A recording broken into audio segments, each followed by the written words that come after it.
It's the video you've all been waiting for. Today I am here to do a mother-daughter chat with my mom, Carol. Hi, it's nice to be here.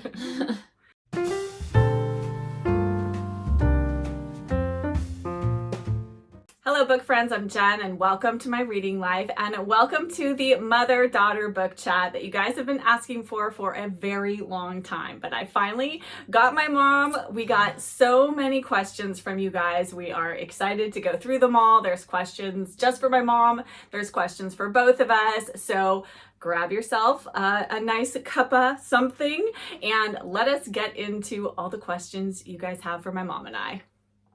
The first question is, what was the first book you read as a young child or remember reading? The first book that I had a set of golden books and, big stack of them that must have been given to me by my parents. I don't remember. And my mom, I think, read them to me when I was little, but when I learned how to read, there were two that were my favorites. I used to read the books over and over again. And they were The Taxi That Hurried and Five Little Firemen.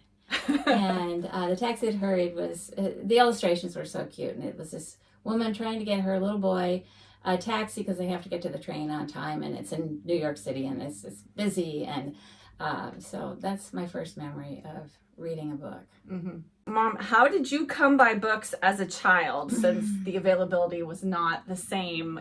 Couldn't go on Amazon and order books. So how did you come by books? Good question, because I don't remember very well. We didn't go to the library. My mother didn't drive until I was in junior high.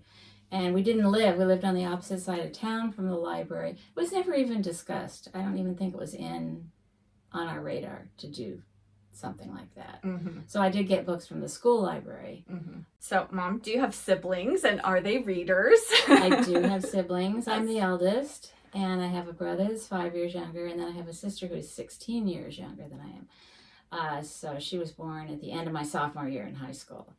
And my brother, I don't think he's a reader. Mm-hmm. I have never really noticed him reading. My sister's an avid reader. Yes. Absolutely avid. And she and Jenny and I are all three of us like a lot of the same kinds of books. Mm-hmm. We like to talk about books. And she has a daughter, and she likes the same kind of books that we like also. Yes. So yes, it's very nice to have family that we can chat about books when we get together, which we often do. Okay, Mom, what is your favorite genre of books? I love mysteries. I do. And but I also just love fiction, and I especially love English literature, and both high and low, I guess you would say. So the mysteries have always been a go-to for just escape. Mom, what books shaped you as a reader, and what kind of books are you drawn to today? I was not like Jenny when I was young. I did not read a lot. I was always a good reader. I prided myself. I was always in the top reading group at school. But outside of school, I did not do a lot of reading as I was growing up. I know I read the Betsy Tacy books. When I was in 6th grade, I read Black Beauty. Absolutely loved it. And so I don't know that I can say books when I was growing up really shaped me. I brought a couple of books. This one book is old, and it's Arabian Nights, and it's just great. It has beautiful, beautiful pictures in it. So I loved this book. This was one of the books that we owned, a hardcover book, children's book that was in our home, and so I enjoyed it a lot. One of my aunts was a librarian in the San Francisco Public Library, and so she was married to one of my uncles, my Uncle Jack. Her name was Vivian, and she really treated me as a special person. I was the oldest grandchild, but she definitely favored girls, and so when I was, I think in 3rd grade, she gave me a present, and we didn't exchange presents because there were so many cousins that we just didn't normally, so it was really special, and it was The Little House in the Big Woods. And so I did read that then, and then later on I read the whole series, which I loved. And then the other book I was given was a little later. I'm not sure how old I was. Well, let me see. Merry Christmas to Carol from Uncle Bob and Pat, 1955. And it's treasured, and I just have always had it on my bookshelf. And Jenny, did you read it did you use it when you first I did, yes. Yeah, so yeah, I had it in my room for a while. It's part of the illustrated junior library. Yeah, so. I think people have probably seen this, but it's lovely. Yeah, the whole outside is got a beautiful illustration on it. But yes, so treasured copy. Yeah, these are really the only books that I owned. When I was in high school, the first paperback bookstore opened, and it was in a town near mine, and that really opened up a whole new world because the books were affordable. I started acquiring a few books that way. Oh, and what kind of books are you drawn to today? Well, as I said, I love English literature, and I love just popular English fiction, and then I love mysteries too. And I read a lot of American books, and I read some American fiction, mysteries and fiction. I'm trying to think of some of the American mysteries. I read all the Sue Grafton books. I read Robert Parker, who was kind of hard-boiled. I like him. There's, what's the author that writes in Minnesota? William Kent Kruger. I like his, and I've read his straight fiction too. I think he's an excellent writer. Oh, there used to be, I don't think she has written anything recently, Leah Matera. Those were set in the San Francisco Bay Area. She was a lawyer, a young lawyer, and those were really good. Oh yeah, I'd forgotten about those. Oh, and the other Bay Area author, Marcia Muller. Yeah, I've read her. So I have read a lot of American mysteries as well. I prefer the English. There's something about the English countryside, the fog, the big houses, the history that makes things more mysterious. And you do like books about gardens and gardening books and things like that as well. I'm a gardener, and so I do like books about how to garden. I also I love gardening memoirs. So I do read some of that. Somebody asked that they would love to know some of your all-time favorite reads. Oh gosh. It's always so hard to narrow it down. Well, Pride and Prejudice is the one that comes first to mind. And Emma. I absolutely adore Emma too. Gosh, when I was young, I forgot I read Gone with the Wind. I loved that at that point in time. I don't know, there's so many. Right? To think of all-time favorite reads. Well, we've talked about this a little bit, but somebody asked if you like to read series. You definitely like to read mystery series for sure. And if so, what are some of your favorites? I think you mentioned a few, but what about maybe some of your favorite British mystery series? Well, Elizabeth George, I read her, and then I love, she's actually American, Deborah Crombie. I love the Deborah Crombie series. Well, I think we've kind of talked about, we've talked quite a bit about what some of your favorite books are, but who are some of your favorite just authors in general? My newest discovery is Kim Fay. And I read Love and Saffron last year, and I just read Kate and Frida about 3 weeks ago, and I just love her. She's just wonderful. Yeah, and she's a Laurie Colwin fan, which my mom and I are both Laurie Colwin fans. That's another author I really love, Laurie Colwin. And who else do I really love? Agatha Christie. Agatha Christie, of course. Kate Morton. Yes, Kate Morton and Kate Atkinson. Yes. Well, you read all the Dorothy L. Sayers. You read all the Peter Wimsey. She loves Dorothy Sayers. I also went through a phase where I read a few Russian novels. I think I started out with Dr. Zhivago, which was a bestseller at the time that I read it, and then the movie came out. But then I read War and Peace, which I basically skimmed all of his discussion of war, but I love the characters and just love that story. And then I read Anna Karenina, and then I read Fathers and Sons. I read Crime and Punishment for a class that I took. It was not one of my favorites, so I have not read any other Dostoevsky's. Right. Well, Jane Austen's one of my absolute favorite writers of all time. Yes. And well, we're kind of getting into the next question, which is, do you have a favorite classic book? Okay. It's probably Sense and Sensibility, I guess I would say. The apple doesn't fall far from the tree, you guys. I mean, I do love a lot of her novels, but I do think the characters in Sense and Sensibility are just, just wonderful. Yes. And, yeah. You want to show your special edition and talk about how you came to have that? Okay, so this was when I was young and newly married, and we were living in Denver. And as I said, I didn't ever own very many books, and I didn't own hardcover books for sure. I had started buying paperbacks. But I think it was in a department store, and they had a small book section. And so I started looking, and I saw this. And these were very modestly priced. It's Modern Library is the publisher. And they're nice quality paper, and I just coveted it. And so I just took the bull by the horns and I bought it. And it was the first hardcover book I ever purchased. And so the cover is gone, long gone. It got very torn and so on. And it's starting to have that smell of age, which I really love. Well, I think this was the edition that I first read Pride and Prejudice in. I had to read it for a class my senior year in high school. And I think these are my underlines in here. Oh, yeah. In pencil. I didn't notice that. Yes. So I think I tried to be very light about it. Oh, yeah, because that's my handwriting right there. Yeah, it also has Sense and Sensibility. It does. Like so, double. Yes, it's a bind up of the two. Yeah. So it's lovely it's a and special book. Yes, Very special. All right, Mom, do you have a favorite place or places to read? And do you have any tips on organizing your books? Okay, I have to say, I like to decorate, and I like things to look nice.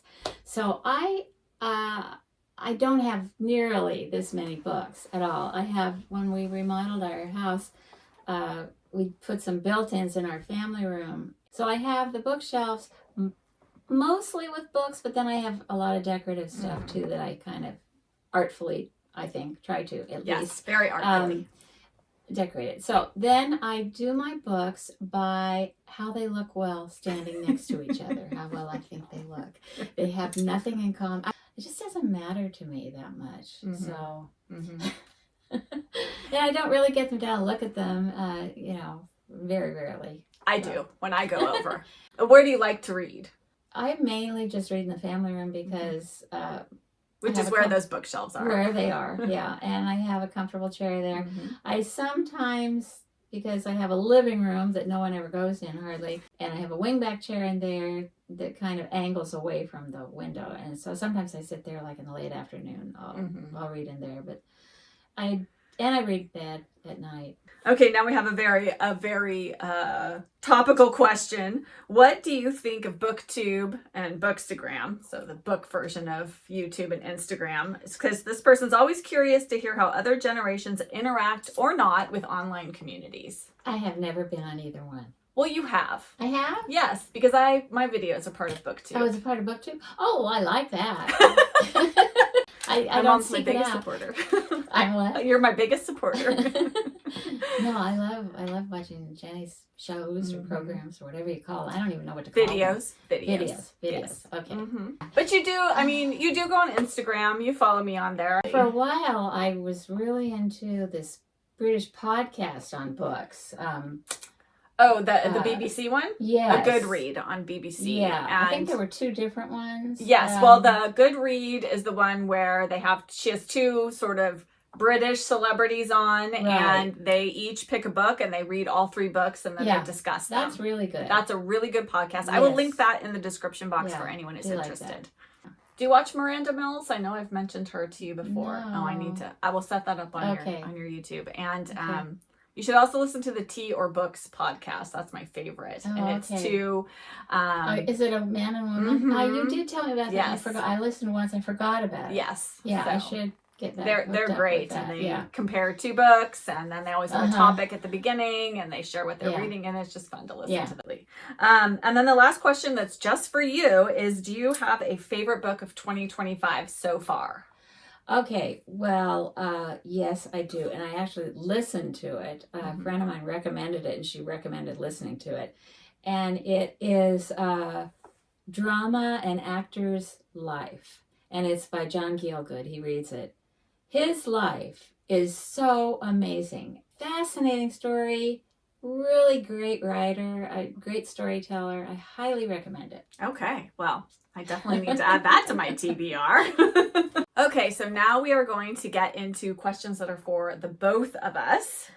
And the first question is, did you read to me as a child? And if so, what are some examples? And then what are some of the favorite books you enjoyed reading to me? And then what were some of the favorites that I enjoyed you reading to me? So. Okay. The most favorite book I ever read to Jenny was Ballet Shoes. I have that right. Well, this is not my childhood copy because I don't know what happened to that. Yes, and I would probably agree. This was my very, very favorite book that you read to me aloud.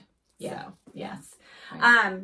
But I also, I mean, you read quite a few books to me. I know I just talked about this in a fairly recent video because I just reread it, and that was Black Beauty was the last book that you read aloud to me because I didn't know that. I didn't remember it was the last one. It was the last one because then I think you realized I wanted to read so much faster than you could read to me, and you know, I had my brother 6 years younger than I am, so he was still quite little at that point. So it just wasn't feasible for her to read a lot to me at night as much as I wanted to be read to. So I think she kind of said, you can just read this yourself now. But so that always holds a special place. Again, this is not my childhood copy, but I do think you read both the Pippi Longstocking, both Pippi Longstocking and Pippi in the South Seas, and these are my childhood copies. So, I really remember that one. Especially. Right? Yes. Yeah. Well, I can tell because I played library with this, and there I wrote the like return dates in the corner, and that was my official like playing library with my books. So, but yes, I would agree. Ballet Shoes was for sure the favorite. Yeah. It's such a great book. Such a great book. So I've always meant to go back and read the other ones, and I never have done it. Did you read the other ones? I did. I read Dancing Shoes and Theater Shoes, and I think I read Skating Shoes. I think, but then I think those were the only ones the library had, and so I didn't read. I think there's a few others.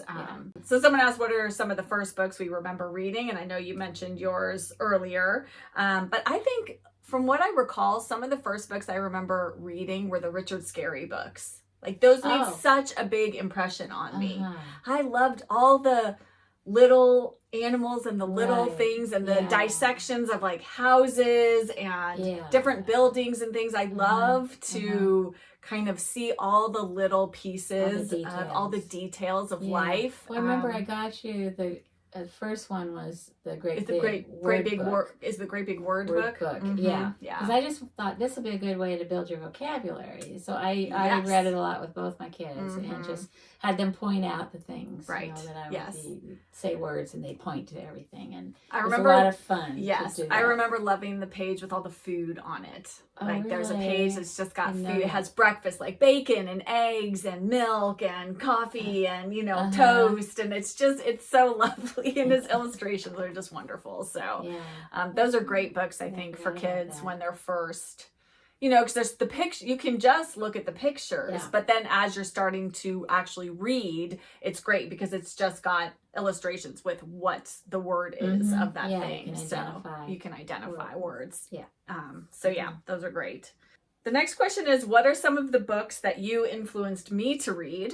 And we could be here all day and all night, and I could never get through them all. And then are there any books that your mom influenced you to read? When I was growing up, my parents had a small bookcase, and most of the books on it I had no desire, and I wish I had taken some of them after my mom passed away. I didn't. But the one book that I know I read from the bookshelf when I got in high school, I think, was A Tree Grows in Brooklyn. And my mother told me, you might like this, you know, so I read that. There was another book. It was called Our Hearts Were Young and Gay. Sounds like such a 50s book. And I wish I kept that, you know, and I never read it. I just didn't have the desire. Mm-hmm. Like I say, I wasn't a huge reader. I would look at a book and I kind of open it and, you know, read it and think, oh, Mm-hmm. no, I don't think I want to read this. You know? Right. So Right. that's what happened. The flip side, I mean, we always had books in our house, and you were always taking us to the library and, you know, buying. I mean, we didn't have a ton of money when I was very little, but, you know, you still bought us books. I had books on my bookshelf. Right. And I remember my favorite gift at Christmas was always my mom, as I got older, would buy this like stack of books, and she would wrap them all together. And I would save that present till the very end because I knew it was going to be books and I knew it was going to be great. And my mom is fantastic at buying books, and she just really, really picks good ones. Like I said, you've influenced me to read so many books. I mean, from the books we just talked about that you read to me aloud, and then encouraged me to just, you know, if they were part of a series, to go on. And then I still have my mom's copy. Let me find it. Of Up a Road Slowly by Irene Hunt, which is one of my very favorite coming of age books. This poor paperback, I have taped it. There's no back cover on it anymore. It was a 75-cent paperback when my mom bought it. What year was that published? This was published in 1966. Yeah, oh wait, this edition was 1968. So this is, yeah. Okay. Mm-hmm. Yeah, I was wondering if I bought it at Kepler's, but I don't know if I did or not. Yeah, so she definitely influenced me to read this, as well as, like, I think A Tree Grows in Brooklyn, those sort of coming of age, young girls. Yeah. My mom definitely influenced me to read a lot of those. You know, when you were first starting to read adult books, I was at a loss. I had a lot of trouble coming up with things, and I don't really remember what else you read early on as you transitioned into adult books. Right. I mean, I think you pointed me to Agatha Christie because I had read all the Nancy Drew books. Okay, so moving on.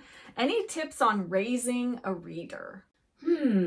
Well, I did. I raised one reader and one non-reader, so I don't know. I mean, some of it's just who you are as a person and whether you enjoy reading or not. I mean, I think the biggest thing is just to have books around. And to read in front of your kids. Yeah. You know, my mom was always, I mean, you know, it wasn't like you were reading 50 books a month or something, but you always had a book on the go. Right. I would see you reading, you know, you would read sitting in our front room.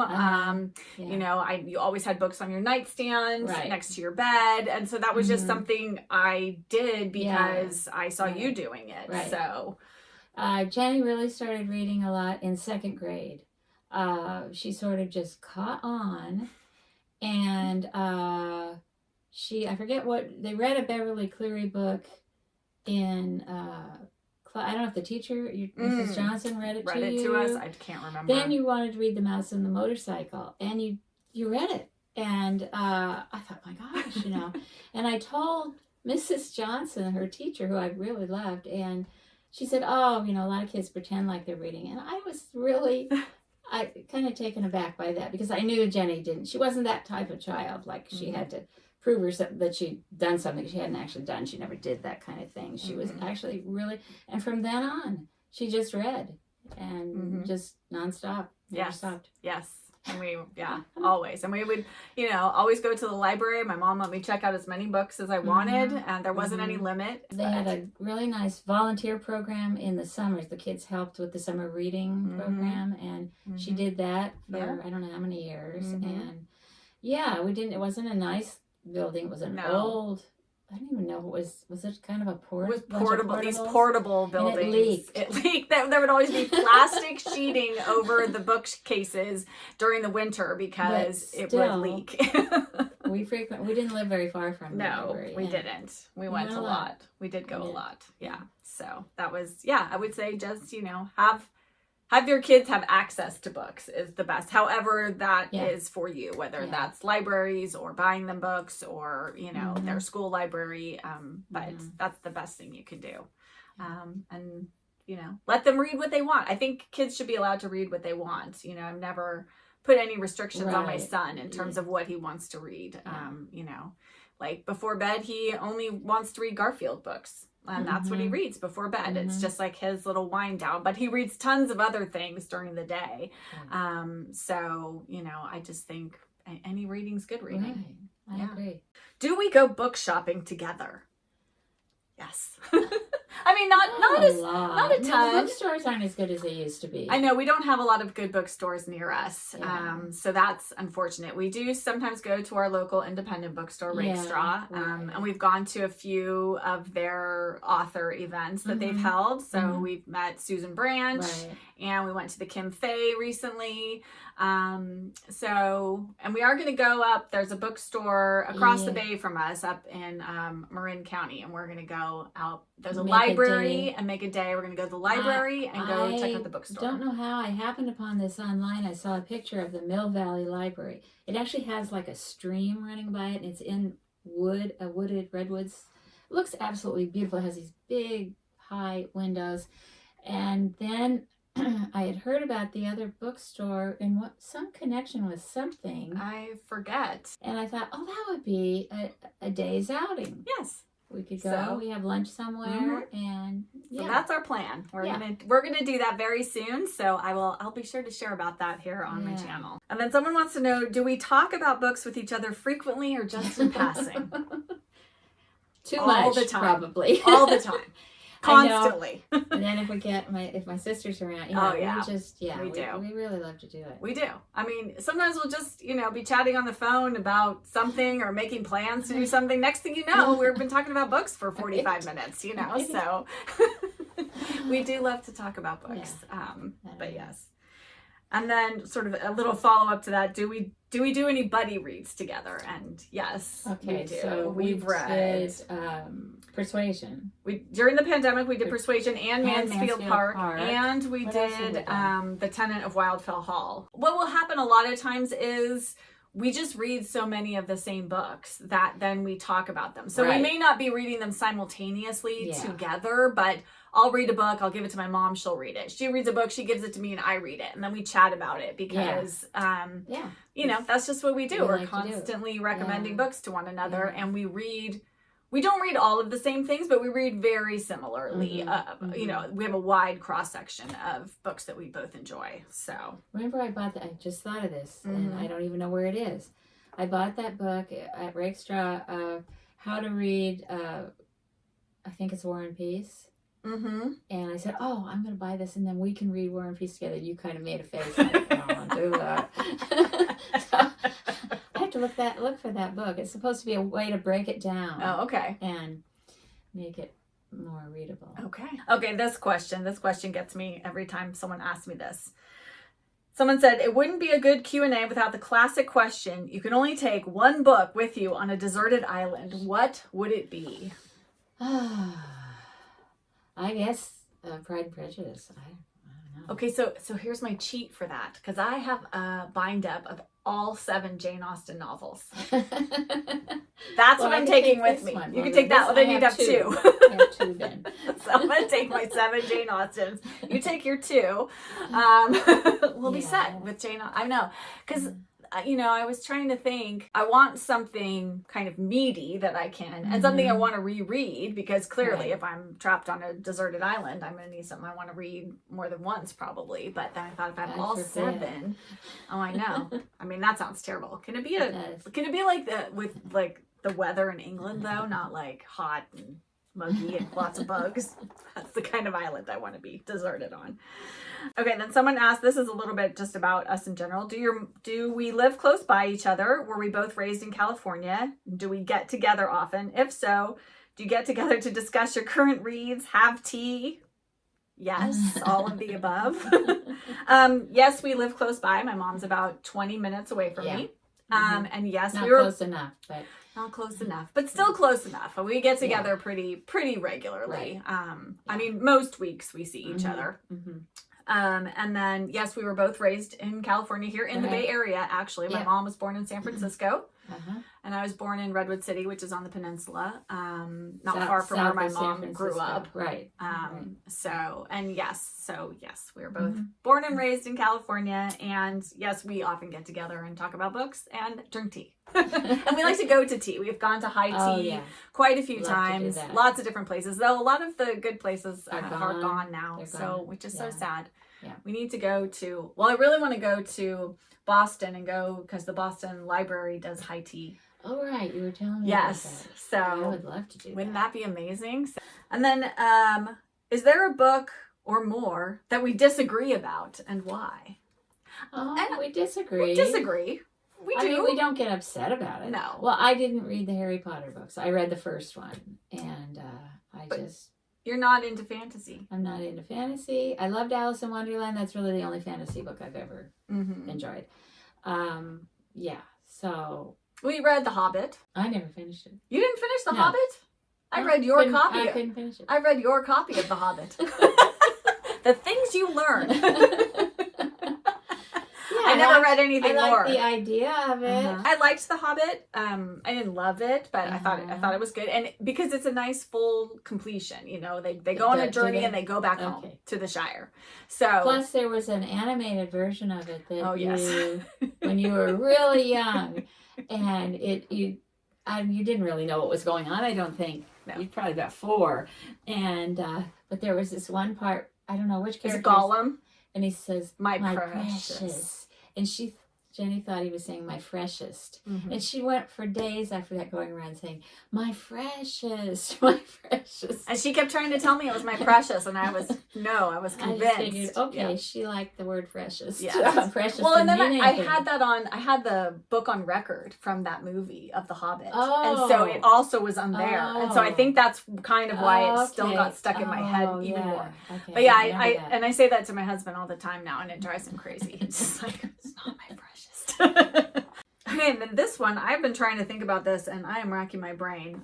But who are your favorite mother and daughter literary characters? Are there very many? No. And that's what's terrible. I'm like, that is terrible. Somebody needs to write books with good mother-daughter relationships, because not all, I mean, yes, mother-daughter relationships can have their tensions and things, but there's also good relationships. I mean, Marmee from Little Women, that's probably that's really the only one that comes to mind.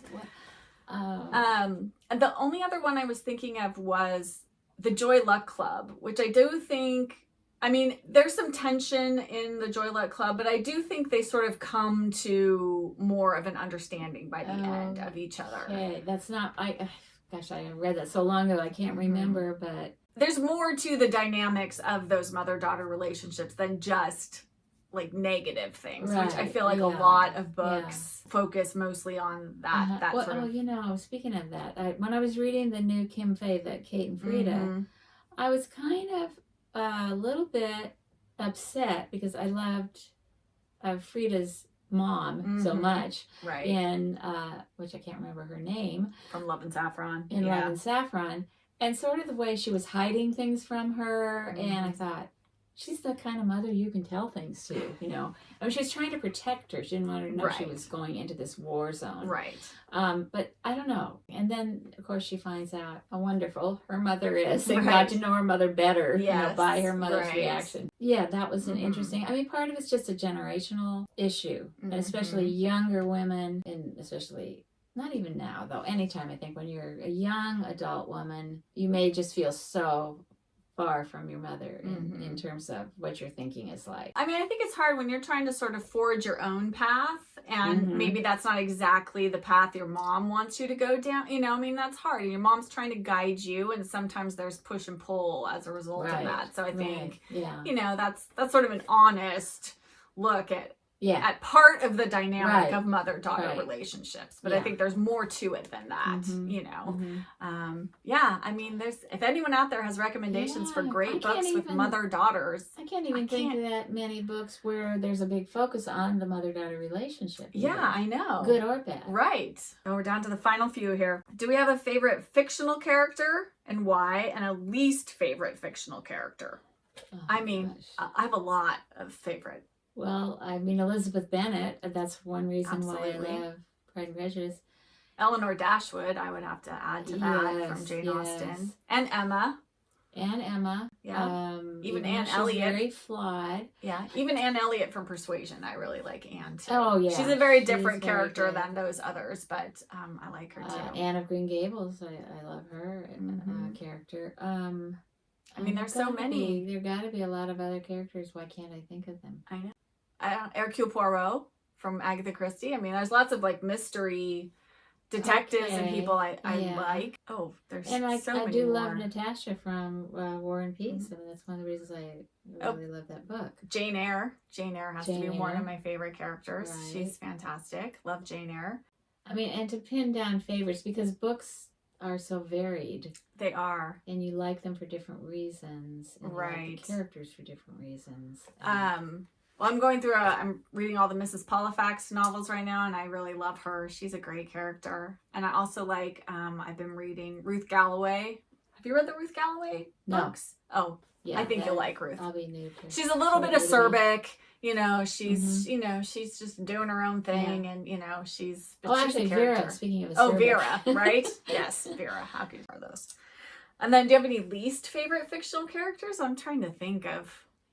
I mean, I feel like Dickens always has characters that are just, you really don't like. Really don't like. Okay, like, but I can't. Not that I've read that many Dickens. I haven't read a lot of Dickens either. But like, who is it? Fagin from Oliver Twist, and people like that, where clearly they are not good people. They're villains. Yes, definitely the villain character. Yes. And I mean, we could let's just lump all the murderers in every murder mystery we've ever read together. We don't like them. I don't know. It's hard to come up with who, like, I can't think of a character I hated what about them. In the, what's her name? She's Australian. It's one about these women get to know each other because their kids all attend the same school. Leanne Moriarty. Leanne Moriarty. I went through a phase where I read a whole bunch of hers. Oh, yeah, she always has unlikable characters. Yeah, she does. There's always somebody. Like The Husband's Secret. Oh, there are some terrible characters in that one. Oh, my goodness. That's all I was thinking of. Yeah, right? I know. I was thinking it was the last letter, but it is a letter.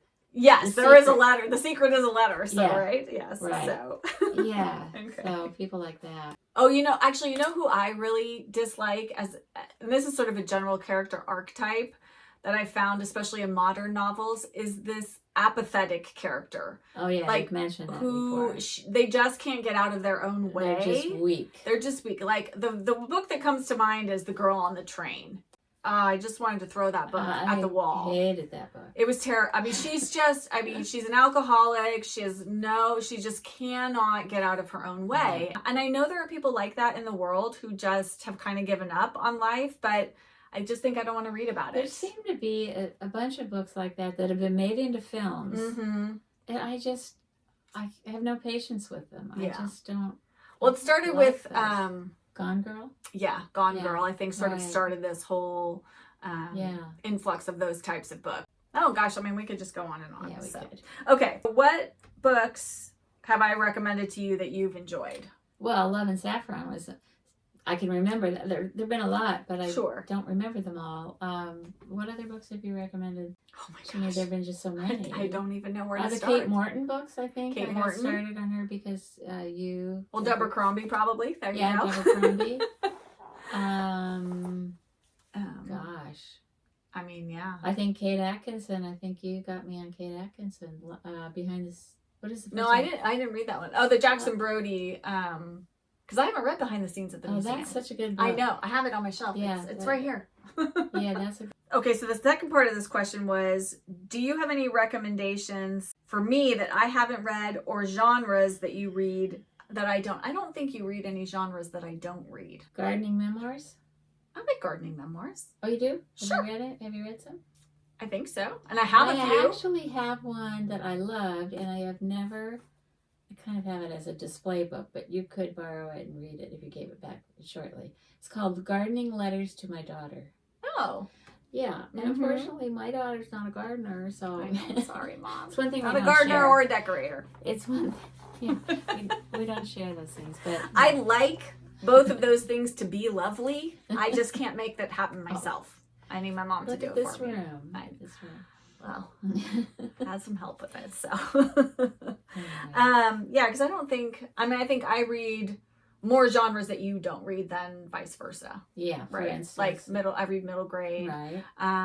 I'll read things that are more like, I don't read fantasy generally as a rule, though I will read some things that have fantastical elements to Mhm. them. I am more willing to read nonfiction than you are, I think. Yes, probably. Yes. I mean, I've read some really good Mhm. nonfiction books. I'm not much of a like biography reader, nonfiction. I like memoirs, but I'm not as like, unless it's somebody I really am interested in. Like I've read biographies of Jane Austen or Agatha Christie or somebody like that, but I'm not going to pick up like a presidential biography. That's not really. I will something do that I'm a little interested, bit. but yeah. Yeah, I read John Adams, the John Adams book, and I read, my favorite biography was Eleanor Roosevelt. I so admire her. All right, so our final question is, what is the favorite book you have recommended to each other? I don't know that I could pick just one book. I couldn't either.